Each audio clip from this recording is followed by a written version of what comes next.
Good evening, everyone, and welcome to Barnabas Brushes. My name is Patrick. I play Barnabas Quint. I am the alchemist, scientist, and scholar in our second edition Pathfinder live play campaign right here on this channel, Elite Encounters, every Tuesday from 6 p.m. to 9 p.m. Eastern Time. You can find us here live. You can catch our videos on demand every Friday as they drop on YouTube. And if you can't sit in front of a screen, you can catch all those shows on any of your podcast platforms, any of your favorite places to listen to a podcast. We're converting our shows to audio as well. So thanks everyone for coming. Uh, Last time we worked a little bit on the bases for our Iron Skull duelists. So we're going to continue working on those. These miniatures. Hey Laura, how you doing? The miniatures we're working tonight are from the Epic Encounters line. This particular kit, the Arena of the Undead Horde. These models come in prepackaged kits from this manufacturer with several miniatures, a flip mat, and a pre-written adventure to play with the miniatures that you have. These adventures are written for a different sort of RPG, but easily converted to the Pathfinder system, which is what we play here on Elite Encounters. Me too. I'm looking forward to slapping some paint down on these guys. So tonight, like I said, we're working on these Iron Skull duelists. My goal here tonight is probably to maybe get these finished, knocking out all of the details. Good evening there. Knocking out all the final details, cleaning up the bases a little bit, getting a nice finish on those little black bases that sit them firmly in that 1-inch grid, and having some finished models. If we do get these finished this evening, then we just might move on to something new from this particular kit. So I'm looking forward to that. So the models that we're working on again are the Iron Skull Duelists. You may remember from a week or two ago, this particular guy here with the purple cloak and purple ascot was creatively named Bobby Bob, or Fancy Bob for short, by one of our followers. John Sierra, I think, was the person who dropped that name. And then this was, I think, just Bob with his green cloak. So these guys were pretty much done. You could see on their bases, I'll probably need to clean up where the dry brush, that slap chop technique, got a little bit of, yeah, Captain Bobby Bob. He's been promoted. Uh, Need to clean up that slap chop on those black bases. Hey, Sunshine, welcome aboard. So we do have a couple guys that still have some pieces to get finished. We did put some red on this guy's ascot and his cape. Uh, yeah, everyone's got a little captain. Yeah, that's something else. I did notice before we went live that I missed some pieces on this cape here. So we're going to clean that up real quick. Because again, the devil's in the details on these guys. You don't want to miss anything. So we're gonna clean that up. So I'm gonna grab one of my palettes here, and if I remember right, this cape was most of these I'll be using pretty much exclusively the Army Painter speed paints. These paints are specifically designed to have multiple levels of pigment and layers of pigment suspended in a medium that as it dries down, the darker colors, the heavier pigments will go into the deepest parts of the miniature, giving them a shadow in the color. And then the lightest pigments will kind of rise to the top and stay on top, giving us a nice highlight. And that is what we're going to see here on this cape. Just give it a quick cleanup.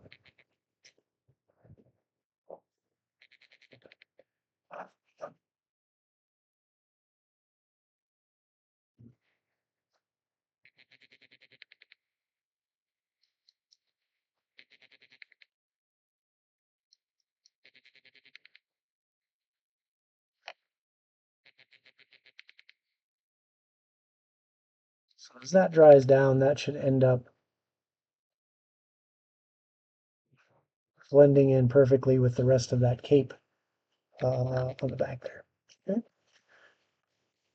So always clean out your brushes after each color. I use just a little container of cold water. Wipe them out in a paper towel.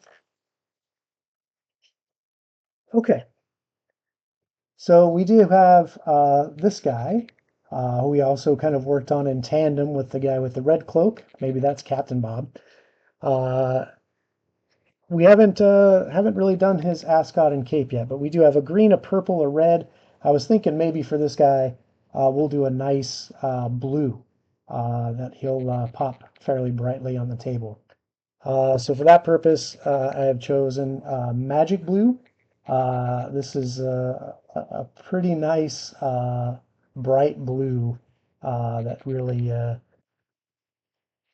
shows up great. I've used it on some clerics, kind of really contrast nicely with the silver and gold of their armor. So I'm going to see if that happens with the same with this model here. So those of you who are watching, you probably already know that that rattling sound is the mixer balls that come preloaded in these paints to nicely resuspend the paints, resuspend the pigment in that medium. You want to mix them really nicely, otherwise you'll end up getting your paint too thin and it won't behave like it should.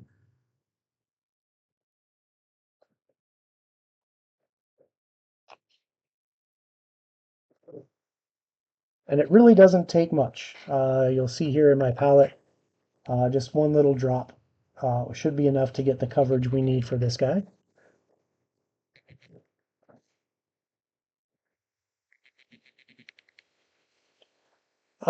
So Laura, these bottles are already suspended in the medium from the manufacturer, so they don't really require any additional thinning.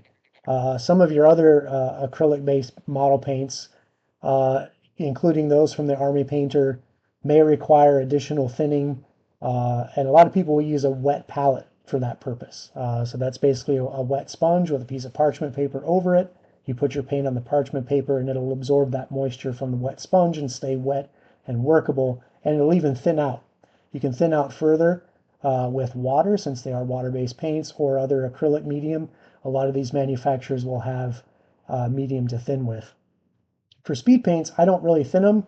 I don't use a wet palette. I use them straight out of the bottle. But if you start pouring them out and you notice that they are a lot more translucent than what they should, like you don't see a lot of color, you probably really need to resuspend that pigment. But with those mixer bottles in there, just a few quick shakes and right out of the bottle, you should be good to go. I haven't really had any issues with speed paints coming out too thin, but that's probably because I use them very frequently. I do have some other miniature paint that has probably sat for a long time before I use that particular color. And when I go to put out that first dot, it's almost this clear fluid coming out. That's the medium. So you really want to get that mixed up. Speed paints don't really have that problem that I've experienced. It's a great question, though.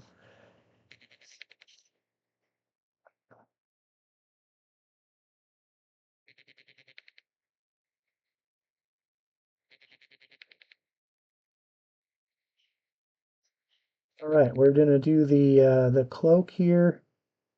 And you can see you can really just kind of slap it on. I say that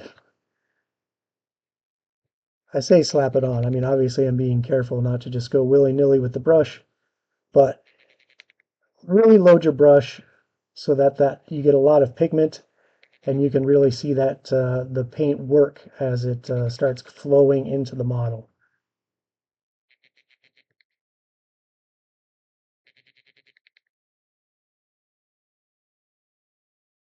So places where there are recesses and folds in the cloak, you can see the heavier pigments already kind of uh, falling or seeping down into those areas. Make sure you get nice even coverage. You can always work it and spread it around while it's still wet so you get the coverage you want and the activity you want out of the paint.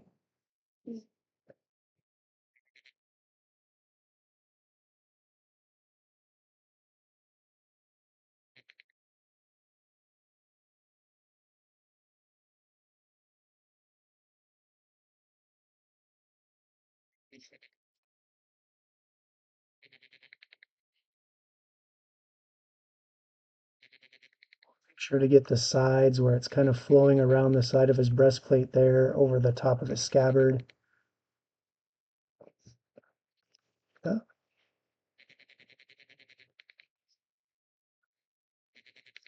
This time, don't forget that little piece between the pants.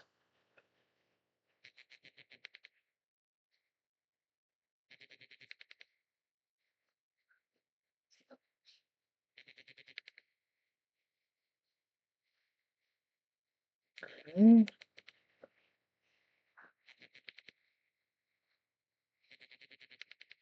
Looks like a fairly good coverage on the cloak.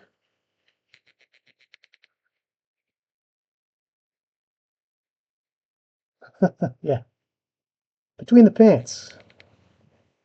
That's the you don't want to forget between the pants.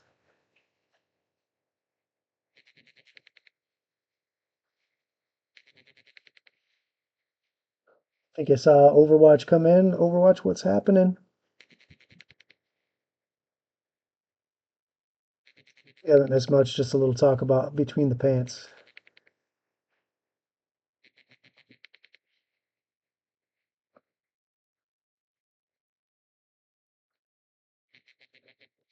Okay, we'll let that cloak start drying down. The next piece that we're going to work on for these particular figures, no, we're all thinking it, Laura.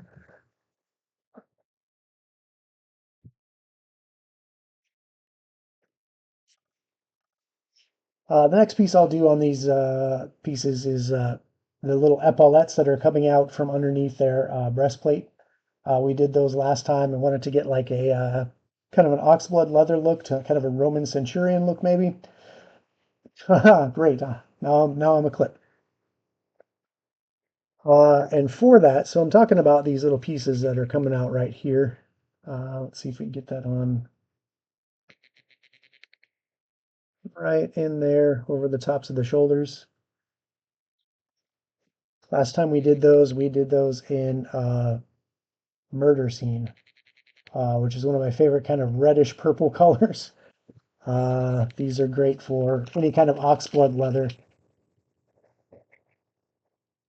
You can even paint this over a lighter brown to kind of get more rich kind of leather texture to it. And we really only have very tiny pieces on those epaulettes to paint. So I'm going to get a very tiny bit of paint out in my, even that's probably too much. Murder Scene. All these paint companies come up with really great names for their paints to really kind of grab the attention. I've got purples that are called like beaten purple. Um, I've got, oh, what's another? Murder Scene, obviously, is a great one. Slaughter Red.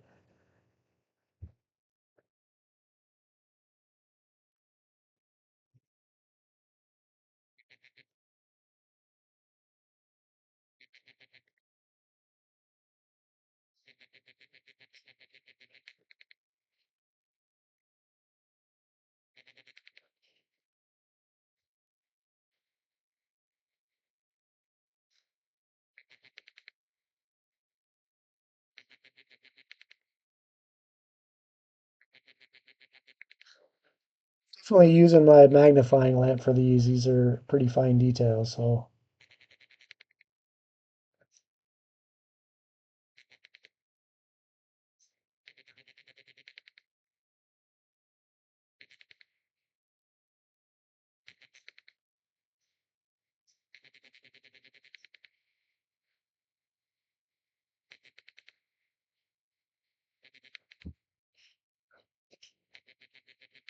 all right.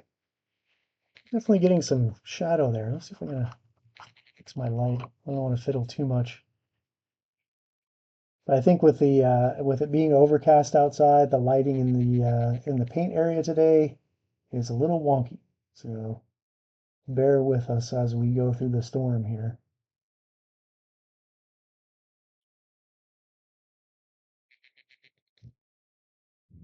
Alien blood. Yep, yep.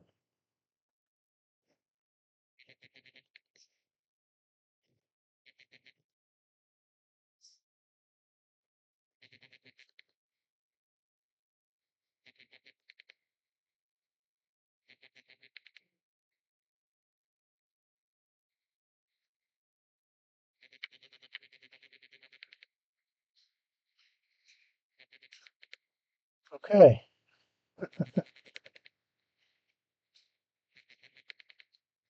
well, I just made,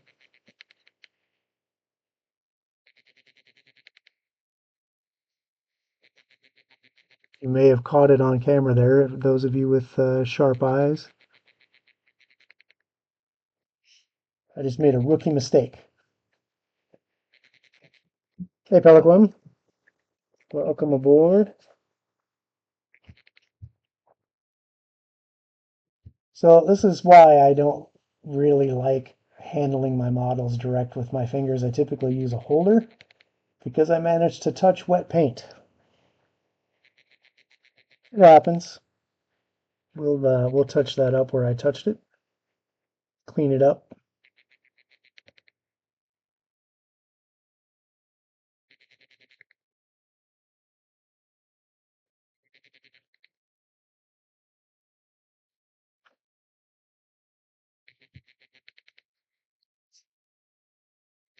That is another thing with the 1.0 speed paints do have a longer drying time, and I think that's partly because of the medium that they were suspended in.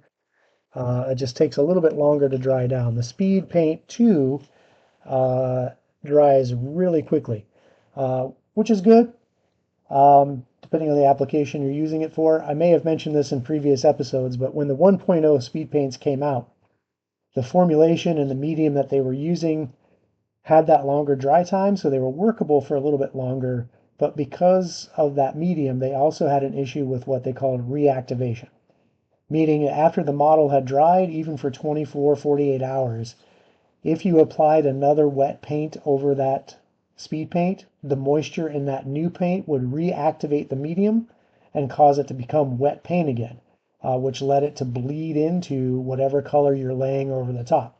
And for a lot of painters, that's frustrating because we were used to layering with acrylic paints where we can lay down a base coat. Once it's dried, we can go over it with a new color to apply a highlight or even a different color altogether. That allowed us to create layered painting, or to go over mistakes, or to just paint a little sloppier when we're laying down base coats. One of my best examples of that is when you're painting eyes on miniatures. Everybody who paints miniatures gets frustrated with eyes, especially early on. And one of the tricks I learned really early is to paint the eyes first, right? A lot of people will paint the face and get all the details on their face put in, and then go in at the very end and try to paint little tiny eyes. And what they end up getting is eyes that are too big, too googly, and too much whites. And so you would end up getting like these Cookie Monster eyes. It's kind of an ongoing meme and joke with the Cookie Monster eyes on miniatures. So the trick was paint your eyes first. Lay down the whites of the eyes. You can paint in the irises as big as you want, a pupil, a little white dot for light reflection, and then you can paint your skin around the eye and you're not worried about ruining your face. You start from the deepest and work your way out. So that trick I learned early on. That doesn't work with speed paints because once you paint over a speed paint, especially the 1.0 formulation, you got the reactivation, you got the bleeding effect. Painters caught that and used that to their advantage and started using that to do a technique called wet blending, where you take two colors that are still wet and blend them into each other to get a nice smooth transition. For example, from a purple to a lighter pink to a magenta, to kind of get a nice transition on something like a tentacle or something like that. So speed paints were great for doing wet blending because with the reactivation, it didn't matter how long that paint had been on there. You can go with your new color and start blending it in and get really nice, smooth transitions. We used to call them buttery smooth transitions. With the Speed Paint 2.0, we don't have the reactivation features anymore because of that change in the medium and the change in the dry time. So that's great because it's easy to layer on your own highlights onto them, which is what we wanted to do in the first place. But now we have, it's not as easy to wet blend speed paints. You got to work them while they're still wet, uh, which is doable. Okay, so we'll let Mr. Blue Cloak dry a little bit more. He's definitely still got some moisture, especially in those deep areas. So we're going to leave him alone for a while so I don't make that same mistake.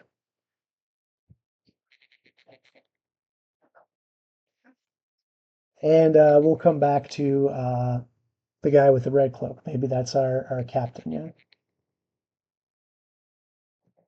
So we've got his epaulets. Those epaulets have little gold or little metal studs on them, which last time we painted gold on our other models. We also painted some gold on the trim on the breastplate. There's also some rivets down on the bottom of the breastplate. We've got the crossguard and pommel of the sword, which we did in gold. And I think, oh yeah, his the little clasps for his cloak there on the top of his shoulder plates. So we can work a little bit on that. We also have the shirts. The shirts last time we did with Ash and Stone, which is a really nice kind of very light gray that has some white highlights. So we'll do those. We'll do those shirts.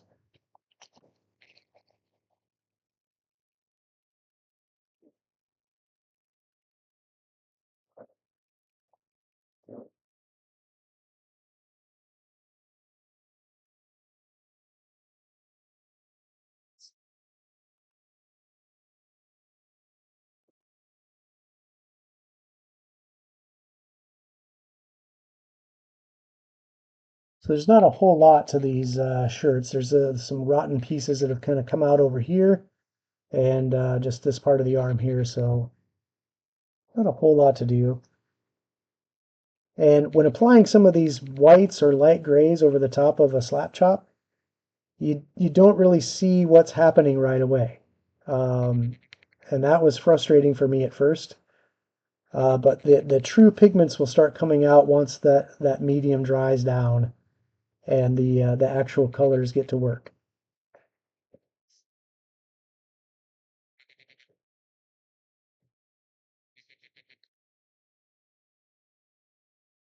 A little piece here on the elbow and under the shoulder.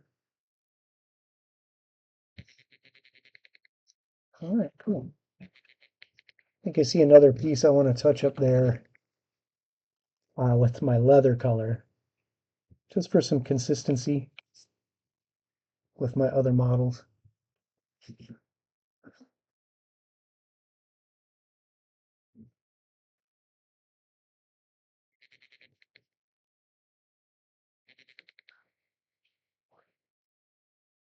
You have these two little leather straps here under the there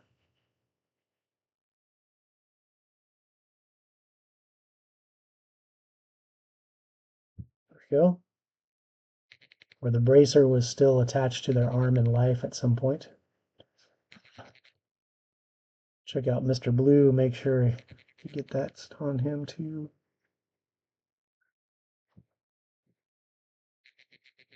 Okay, great. Some quick little touch-ups there.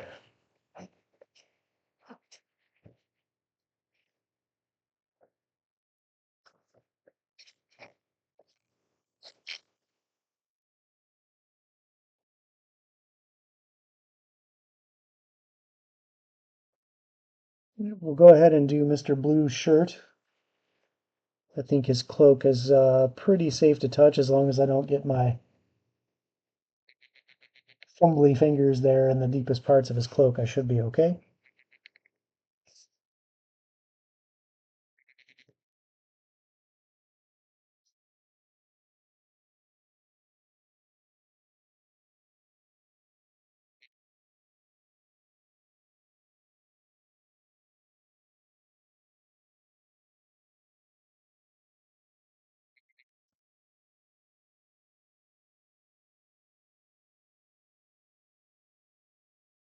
I say for me, painting miniatures is just a great kind of Zen meditation for me to just kind of relax after work or a little bit on the weekends, maybe in the morning before all the kids get up. Uh, I can kind of come here in the studio, paint a little bit, and relax. Throw in some earbuds or some headphones and listen to my favorite podcast, which is Elite Encounters, which you can catch us now in podcast format on every single podcast platform that's out there.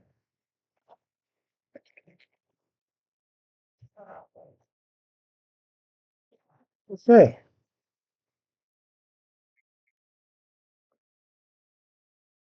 I think we're ready for our gold accent details on this model. He's pretty dry pretty much all the way around. Again, that's the beauty of that 2.0 speed paint.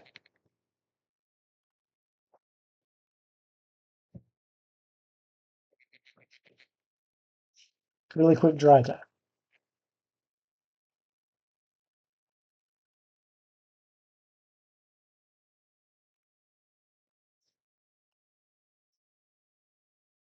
For the gold accents, I'm going to use Army Painter Glittering Loot, which is probably my favorite gold out of their speed paint set.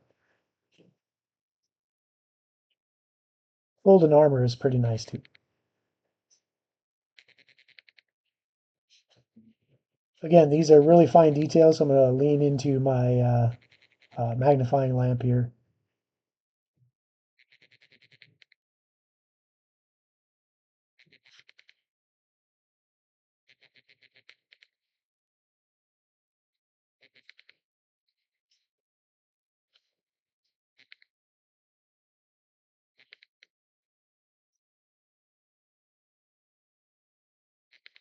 He's got that little rivet on his armor piece there. He's got a bunch of these rivets on the epaulets, so I'm going to try and work those really carefully. Just going to tap the tip of the brush and let the paint kind of work its way under the dot.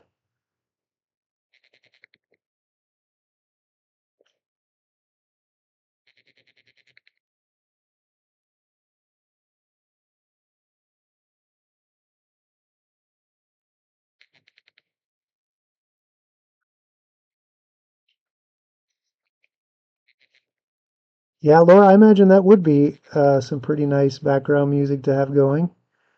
He does drop some pretty epic loops just right there on the fly, improvising right in the studio. It's pretty cool to watch.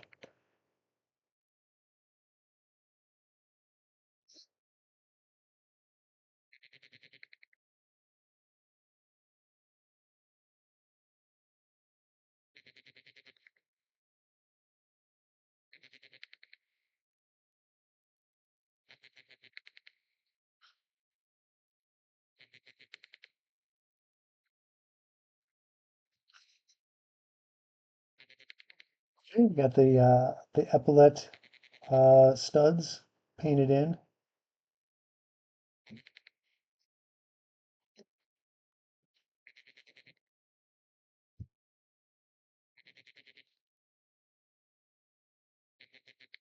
We can maybe work on this trim on the armor.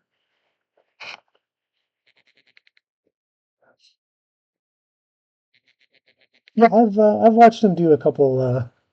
It's pretty entertaining.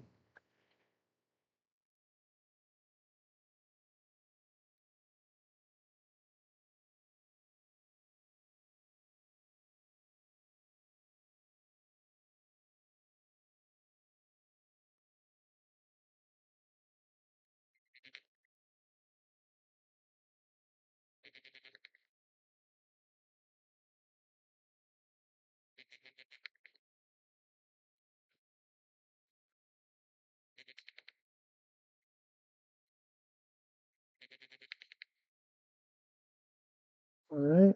I keep looking at my other models as a reference because I want to make sure we've got some consistency across the models. So whatever I painted on the other ones, I want to do the same here to these guys, just so they have some cohesion on the table, right? I mean, I think these guys are kind of part of a military unit, so they would have some uniformity, I would think. Now, if these were like, a troop of barbarians or orcs or goblins or something, then I would go hog wild. You wouldn't have necessarily the same thing on every model. They might have some cultural consistency, like some of the same metals and that sort of thing, but you can go crazy with your colors. Oh, I didn't know you get to title some of those. That's pretty cool.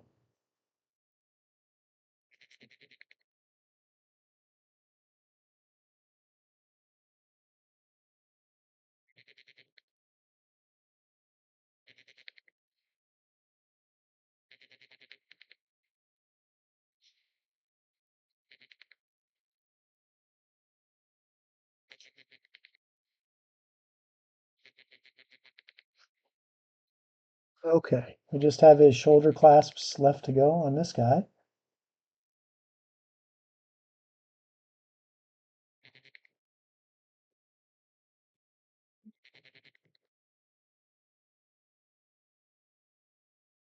And even with the speed paint metallics, they do have little metallic flecks suspended in the medium.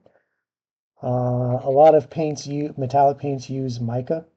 Um, my understanding is that the speed paints actually use true metallic fleck, which is why you get a little bit brighter, more reflective metallics out of the speed paints.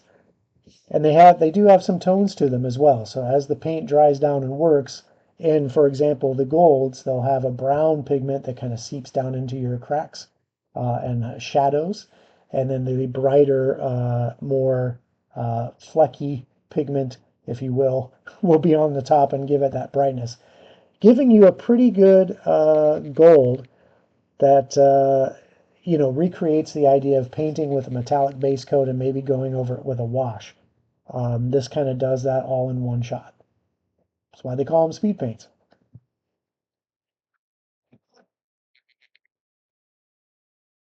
Okay, Mr. Blue Cloak is pretty well dried, I would say. Make sure I don't touch on it too much, though.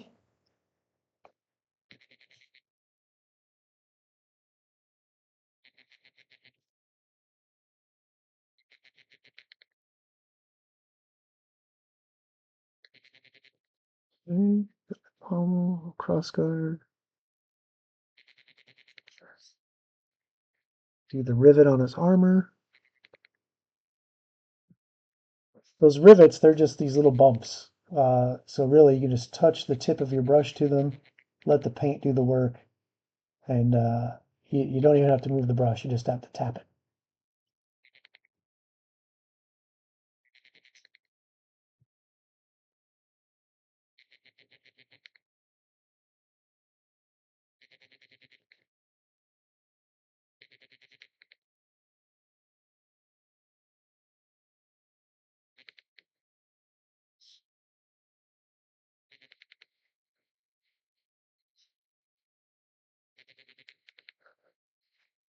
Whew.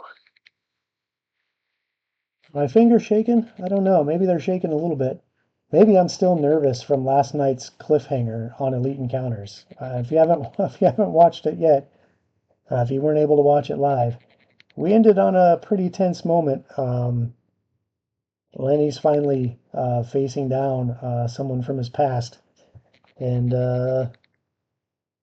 we think maybe we got him on the ropes, but I don't know. I think it's gonna it's gonna turn the tables on us if we're not careful.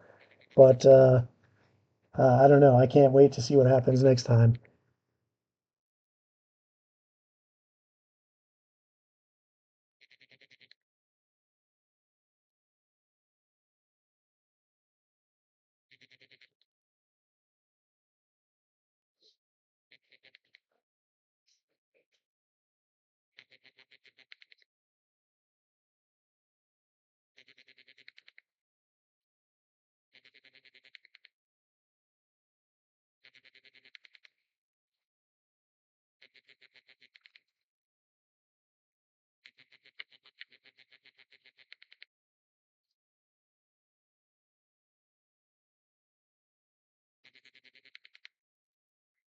But we always, even if things go sideways, we always have sunshine to keep us alive, right? Hopefully.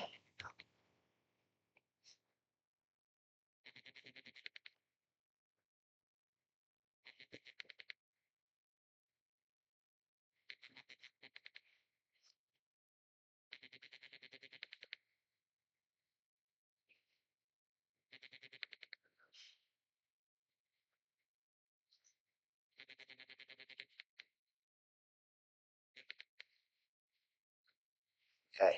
I want to make sure we do his epaulet studs.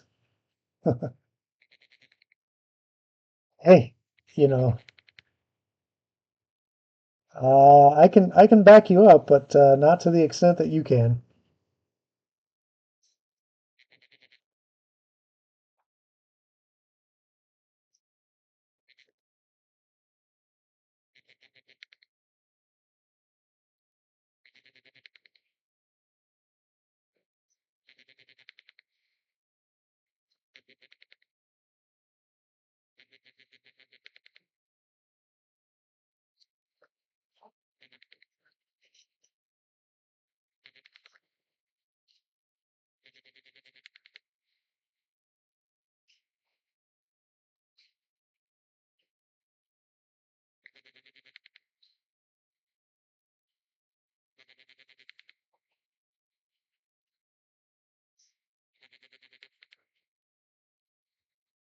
Okay, I think our epaulette studs are done.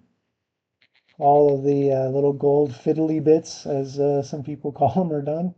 All the little details, the clasps, the armor trim. I think Mr. Blue and Mr. Red are pretty well done, except for the base.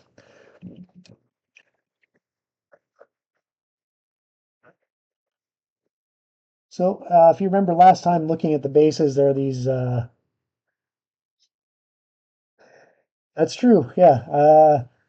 Yeah. I'm going to refer to it as Bahaha Blast or something along those lines because my goal is to create a bomb that mimics the effects of hideous laughter. So I can incapacitate people with a noxious cloud that, like laughing gas, basically. Uh, yeah, and it makes them just laugh uncontrollable. Blast. Yeah, I'll fire my writers tomorrow. Okay,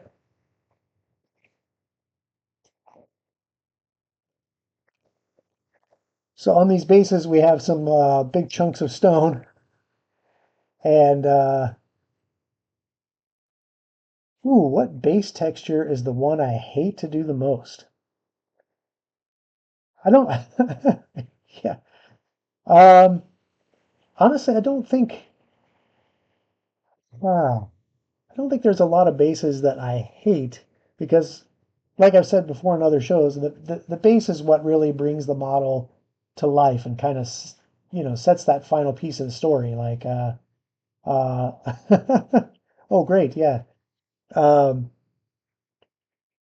I think for me, like I've done like alien landscapes. I have done some snow bases, and it used to be I hated them because I made a snow mixture that included some baking soda, and if I don't get the mix just right, the baking soda ends up kind of coming off the miniature unless I really fix it down with the proper amount of glue and lacquer finish and that sort of thing.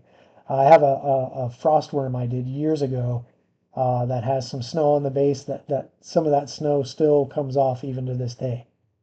So yeah, I'd probably say in all the years, probably snow is the worst, but I think I've uh, come up with a pretty good paste that I use to create a snow base. That's a mixture of baking soda, diluted PVA glue, white paint, and sometimes a little bit of sand, like ballast, like railroad. Like if you're a railroad hobbyist, it's just some fine ballast will kind of add some texture to it and kind of grip the snow and grab that baking soda. The baking soda has such a fine texture it'll grip that and kind of create that crunchy snow texture. So I don't know. I don't hate it as much as I used to. Um, I do like any kind of plant bases, especially when you start messing with um, your little clumps that you can order from different manufacturers to add vegetation to your bases. Or there's even some little pre-printed plastic kind of jungle leaves, like elephant ear plants and big, huge Venus flytrap looking plants that really make jungle bases really fun to play with too. Um, yeah, I think I will go with snow, Telecom. I think you got me. Snow. But for these guys, we just got some stone to work with. A lot of times for stone, I just go to the really simple gray, and I use Gravelord gray a whole lot. So much. I've squeezed this bottle so much, I've got a crease in the I've got a crease in the label.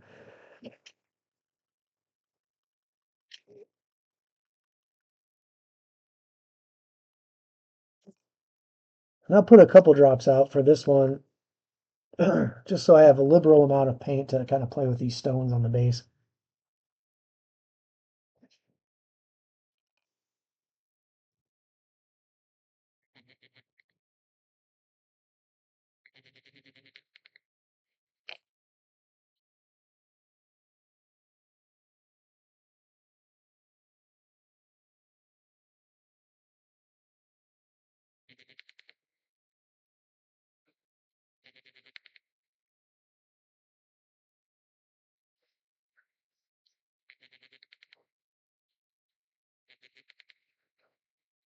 definitely some jagged pieces sticking up out at odd angles, along with these big flat chunks. And we'll use a lot of paint, just really kind of uh, dump it on there and then use the brush to kind of push it around and get the effect you want.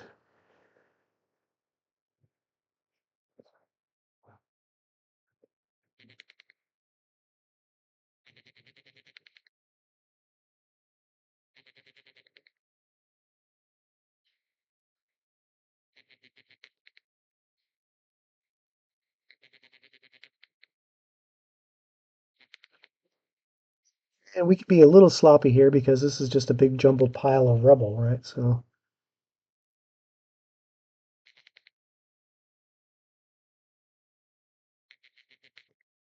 piece of chunk there. It's kind of hard to see, but as that dries down, you'll definitely see some highlights still along the edges of those big chunks of stone. And for the most part, that's the slap chop coming through the translucent paint, but we'll have that gray tone.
I think that's about got it for the stone, so we'll let that dry down for a little bit.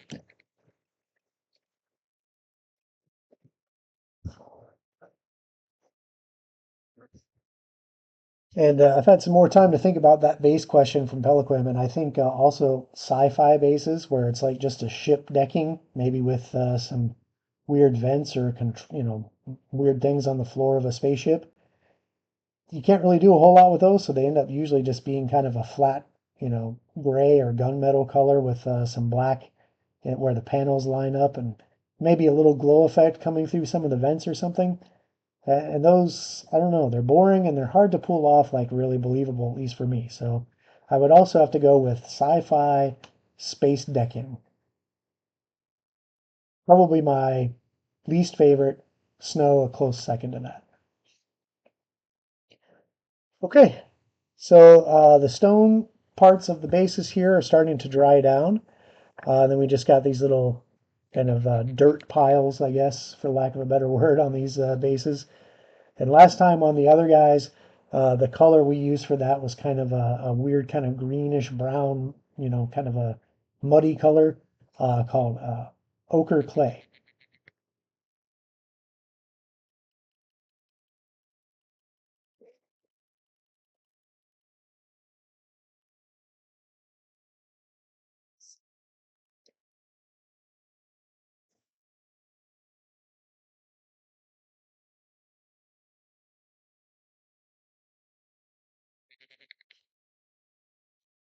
And I think because of the texture on these bases, I think what I'm going to do is I'm going to use maybe not this brush that has a relatively nice tip on it.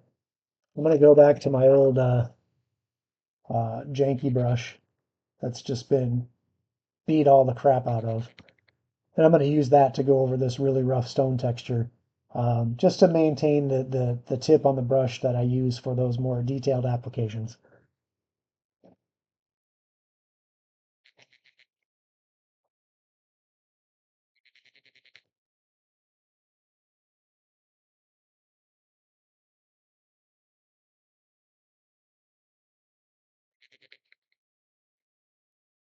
And you can see I can really just pile that on, and you can see the dark pigment goes right into the crevices and those that texture. Whatever that's supposed to be, I guess it's mud or some kind of weird dirt matter on top of these ruined stones.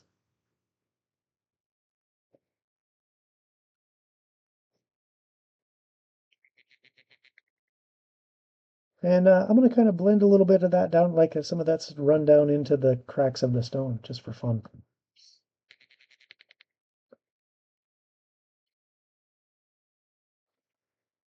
Yeah, you can actually have fun painting miniatures. Oh, Case, welcome aboard, sir. You may have just missed that I'm working on a formula for Baha Blast. Coming soon.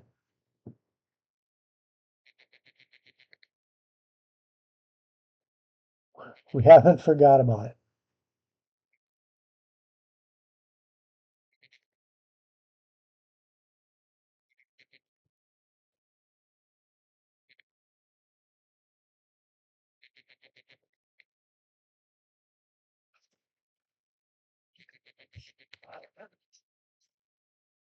Get a little bit more of that ochre clay.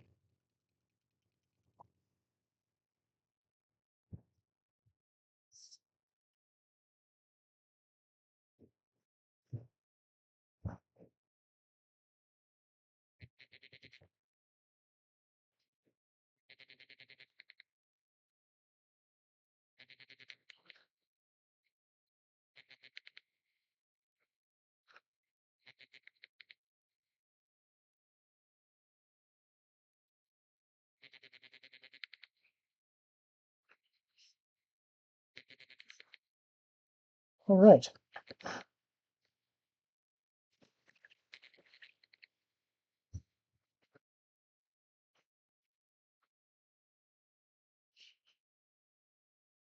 So, like I said earlier in the when we got together, when everything is all said and done, I like to go back and clean up my bases, right? Especially these little black discs that are on the bottom of these miniatures. I use the same thing for any of my miniatures that I paint that aren't like these types that have the base kind of already integrated into the model. I will usually glue whatever model I'm working on onto a base because that base, when I'm using these miniatures for gaming, these bases are designed to represent a specific size of a creature in the game. For example, this is a 28 millimeter scale model. So the base is a nice 1 inch uh, across, right? 1 inch diameter base. You can use square bases too if you prefer square.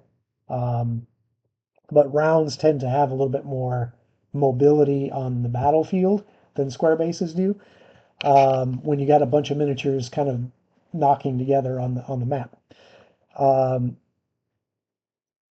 so this represents a medium-sized creature in Pathfinder or Dungeons and Dragons, whatever RPG you're playing. That's to this kind of battle scale. And that's your typical humanoid, kind of size, everything from a dwarf, all the way up to like orcs and things like that.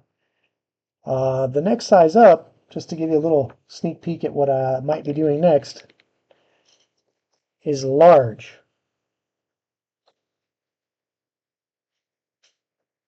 Okay, that's a top-down view of the next model I'm going to be working on. Large is a 2 inch on this battle grid, 2 inch diameter base, and you can see this is pre-mounted onto this plastic disc. Um, this creature is large, pretty fearsome.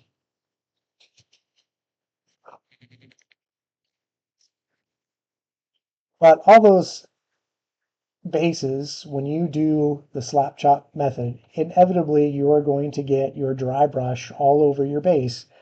And you might like that look, for your models if you want that kind of rough look to it. Uh, I'll have to look up what that's called. I grabbed it out of the box because it looked scary, and it's probably the next thing I want to paint, at least out of this particular kit. Um, But I do want to clean up these bases with this kind of this slap chop kind of overbrush on the edges there. And I do that with just a regular black. What I use non-speed paint acrylics. My brand of choice is from Privateer Press. I like to use. I'll show you their original pot actually.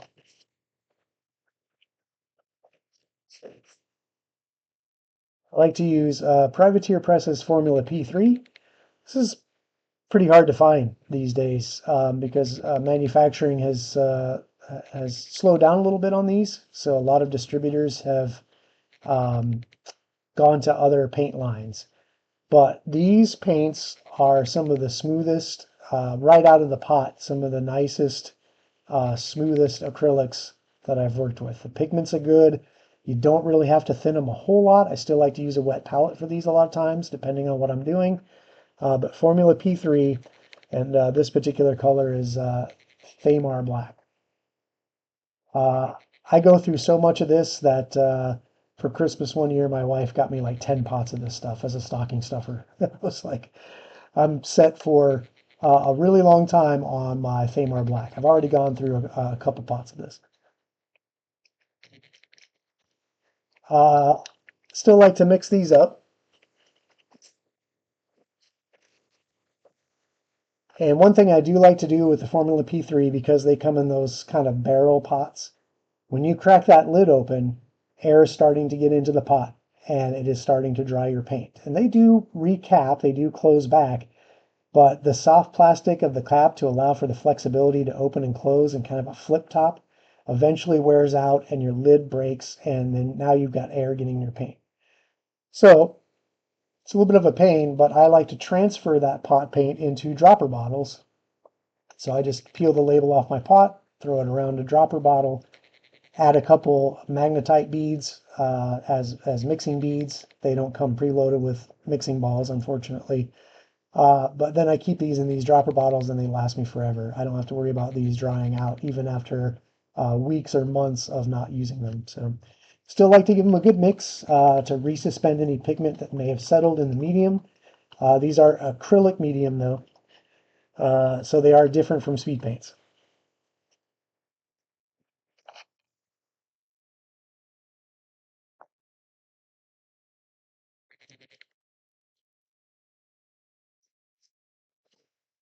And I like those paints so much. I do have the complete line of Formula P3 as well. Uh, Collected over time, of course. Um, you can still order them direct from Privateer Press, and Gen Con's coming up soon, and they will have a booth at Gen Con, and you can purchase their paints and miniatures there as well.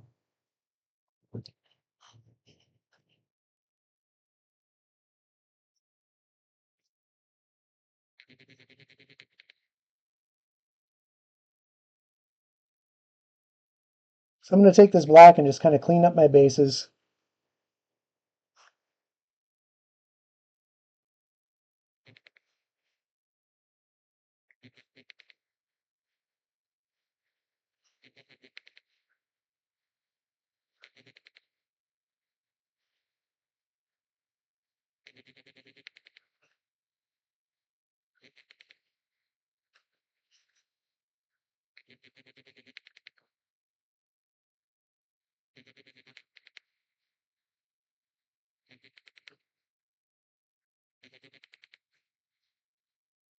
I'm applying this pretty thickly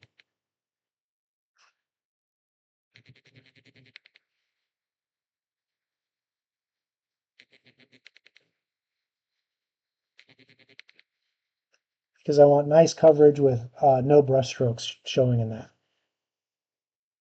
All right, and then what I'll do is I'll kind of dab this, just set it down straight on a paper towel to kind of get off any excess that's on the bottom of the model, because when I put it on my cutting board, I don't want it to stain the cutting board. Not this nice new one. I have a really ugly, horrible paint splotched cutting mat for my normal painting, but for the show, I like to keep it nice and clean.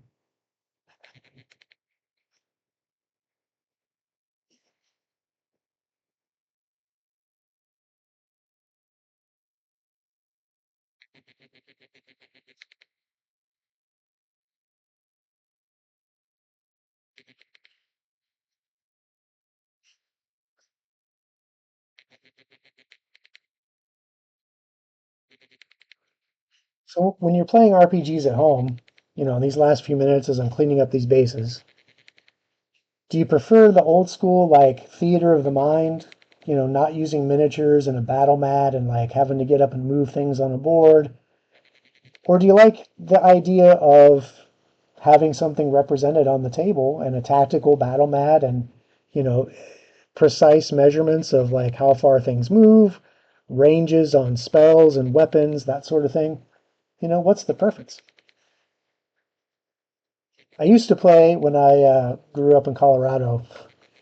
When we played D&D, we didn't really use a tactical battle mat or a board. We had a whiteboard that we might draw like a representation of where people are in combat, just so we had, an idea. And then everything was theater of the mind. Like we just kept track of like, okay, this spell has a range of, this far. And we'd ask the GM or GM, am I close enough to get this spell off? Great, boom, I'll cast it. But I think that a lot of games went to the tactical battle mat, and especially I think it happened for D&D around third edition. Um, and it kind of coincided, coincidentally, oddly enough, with their miniatures battles game. But I think people really like the idea of having a tactical representation of their character on the board with a nice kind of scale, to kind of get a sense of how far they are from their adversary so they know if their spells are going to work, their arrows are going to be in range, that sort of thing. Yeah, I agree, Pelican. Like, I think that, those of us who've been gaming for a long time, we kind of came up on imagination, right? Uh, we used our minds to kind of create the scene of the battle in our head. Um, but I think more and more it caught on a little bit in the 80s. There were some games like Star Frontiers, I think, used some little pieces on a tactical grid. But I think it really kicked off and really hit probably around third edition D&D. I think that's when people really converted to the miniatures on the battle mat. And now people are using virtual tabletops, so you don't even need miniatures anymore. You just need a little icon to represent your character if you're playing in a virtual tabletop, which I have not dabbled into that level of technology just yet. But I'm going to spend the rest of the next few minutes just cleaning up the bases on our Iron Skull duelists, and I'm going to call these done. Okay, so thanks for hanging out for the show. Next time, we're probably going to work on this large bad boy just because he grabbed my attention. Uh, and just a little behind the scenes, Sunshine and I are cooking up a little scheme to paint some stuff on air to talk about how you guys can paint along with me. So we'll see. If we got a virtual tabletop for the show, I don't know. Then I don't know. I think we would lose some of the personality of our show, right? I think that I like the fact that we interact at a tabletop. We use miniatures, and that I think that allows us more face to face. I think if we get into the virtual world, and I don't know because I haven't done it, but if we move into a VTT, I think a lot of our faces are going to move away from interacting with each other to interacting with our laptop or tablet screens. And I don't know. I don't know if we'll have the same feel of the show. It might open up avenues for more shows where we can do that, remotely and that sort of thing. But definitely something to consider. And maybe something we could even ask the fans, right? What do they prefer? Yes, very true, Pelipim. I do like having something that represents my take on my character on the table, for sure. Okay. All right. Well, that's the top of the hour, and next time I think we'll probably get to work on this. I don't know. Is he a lion? Is he a saber-toothed tiger? He's got these weird kind of bone dreadlocks. I don't know what he's supposed to be. I'll look it up in the book and find out. But I think he just looks badass enough to give him a shot. But we'll see next week. In the meantime, don't forget to check out tomorrow night, 8 o'clock Eastern. We have Overwatch. We'll be doing his maps of Iota Dree. Iota Dree is our homebrew world that we use to play Pathfinder 2nd Edition every Tuesday, 6 p.m. to 9 p.m. Eastern, right here on Elite Encounters. Tomorrow, 8 o'clock Eastern for Overwatch's maps. Barnabas Brushes, of course, every Wednesday, 5 p.m. Eastern. Don't forget to check us out on YouTube if you can't watch us live. And if you can't watch a screen, listen to us. We're still funny, even if we're not on the screen, I promise. Listen to us via podcast on any of your favorite podcast platforms. Until then, we'll see you next time. Have a good evening, everyone. Thanks for coming. Good night.